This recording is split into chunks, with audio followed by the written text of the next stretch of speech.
Hello बच्चों, कैसे हो आप सब लोग। I hope you people are doing well और बोर्ड्स के लिए बहुत अच्छे से तैयारी कर रहे हैं। आज हमारे सामने एक डाउट क्वेश्चन है एग्जाम्पलर का, एनसीईआरटी का, तो उसको सॉल्व करेंगे। अगर आप लोगों को ये क्वेश्चन आता है तो स्क्रीन को पॉज कीजिए और क्वेश्चन को सॉल्व कीजिए। अगर नहीं आता है तो इनके सॉल्यूशन का वेट कीजिए, वीडियो देखिए और फिर से ट्राई कीजिए। Key to solve a good question is कि आप क्वेश्चन की लैंग्वेज को ध्यान से पढ़िए। जैसे कि आप इस क्वेश्चन में देख सकते हैं, आपको गिवन है कि आपके पास 3 रेजिस्टेंस है जिन सभी की रेजिस्टेंस है 2 ओम और उनको नाम दिया गया ए बी सी। ये है ए बी सी, ठीक है, as shown in figure. Each of them dissipate energy which can be maximum of 18 watt. बोला गया जो इसके अंदर रेजिस्टेंसेज हैं उन सब की जो पावर प्रोड्यूस करने की या झेलने की कैपेबिलिटी है, पावर है 18 वॉट ईच।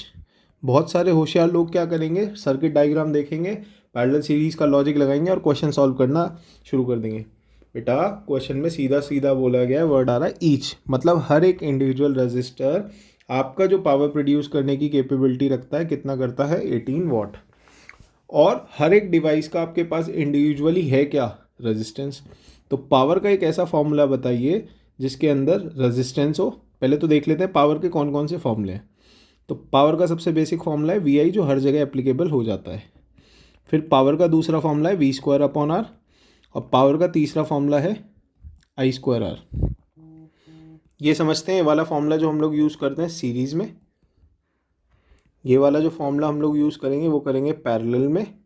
और जो फर्स्ट वाला कॉम्बिनेशन है वो कहीं भी कर सकते हैं और जनरली बोल सकते हैं मिक्स्ड सर्किट पे, और जनरली इसको बोल सकते हैं ऑलराउंडर। ऑलराउंडर हर जगह लग जाता है। पहले देखेंगे इसमें पूछा क्या गया है। बोला गया क्वेश्चन में, लैंग्वेज में पढ़ते हैं, find the maximum current that can flow through the 3 resistors. तीनों रजिस्टर्स के अंदर मैक्सिमम कितना करंट फ्लो हो सकता है, ये क्वेश्चन में आपसे पूछा गया है। तो देखते हैं इसको कैसे करेंगे। क्योंकि आपको हर एक डिवाइस का इंडिविजुअली क्या दिया गया है, रेजिस्टेंस गिवन है, क्वेश्चन मार्क गलत लगाया, गिवन है कितना, 2 ओम। और हर एक डिवाइस की पावर गिवन है कितना, 18 वॉट। और आपसे आई पूछा है। कोई पावर का ऐसा फॉर्मूला देखिए जिसमें है आई और आर। तो पावर का फॉर्मूला लगेगा आई स्क्वायर आर। हमने ये वाला फॉर्मूला क्यों यूज़ करा है, क्योंकि आपको आई कैलकुलेट करना है और इसके अलावा रेजिस्टेंस आपको गिवन है। क्योंकि इसके अंदर आपको 18 वॉट गिवन था तो आपने आई स्क्वायर इंटू रेजिस्टेंस जो था 2, आप इसको डिवाइड करेंगे, नीचे ले जाएंगे तो यहाँ पे आ जाएगा 18/2 equals to I square, that is 9 equals to I square. तो यहाँ से आई की वैल्यू कितना आ जाएगा, आपको अंडर रूट ले जाएंगे तो 3 एम्पियर, मतलब I equals to under root 9 गया था, इससे आ गया आपका 3 एम्पियर करंट। ये था maximum current that can draw to each register,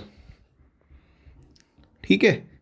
लेकिन हुआ क्या, पूछा गया find the maximum current that can flow through the 3 resistors. तीनों रजिस्टर्स के अंदर कितना होगा। अब लॉजिक पे आते हैं। मेरे पास करंट आया पहले वाले डिवाइस में, कितना आया, 3 एम्पियर का। क्यों आया, क्योंकि इस वायर के अंदर 3 एम्पियर जा सकता है। लेकिन जैसे ही ए से मैं आगे जाऊंगा तो मैं ऑब्जर्व करूंगा ये दोनों रेजिस्टर्स किस में कनेक्टेड है, पैरेलल के अंदर। और पैरेलल का रूल ये कहता है कि जो करंट होता है वो स्प्लिट हो जाता है। कितना स्प्लिट होगा, क्योंकि दोनों डिवाइसेस इक्वल रेजिस्टेंस होल्ड करते हैं, तो इस सिचुएशन के अंदर दोनों के अंदर करंट हाफ हो जाएगा। मतलब करंट इन ए तो सही रहेगा 3 एम्पियर, क्योंकि वायर के अंदर 3 एम्पियर आया। लेकिन करंट इन बी और करंट इन सी इक्वल होगा, हमेशा नहीं होगा, क्योंकि इस सिचुएशन के अंदर जो रेजिस्टेंस था आपका 2 ओम का था, तो इस वजह से इन दोनों का करंट सेम होगा। कितना होगा, स्प्लिट हो जाएगा इक्वली, दैट इज़ 3/2 या फिर 1.5 एम्पियर। ये आपका क्वेश्चन था और इसको हमने पूरा सॉल्व कर लिया है। अगर फिर भी किसी को डाउट आता है तो कमेंट्स में बताइए, और कोई और क्वेश्चन आपका लगता है कि होना चाहिए तो आप मेरे को व्हाट्सएप पे कर सकते हैं, हम ग्रुप में भी डिस्कस करेंगे और अलग से भी, ठीक है।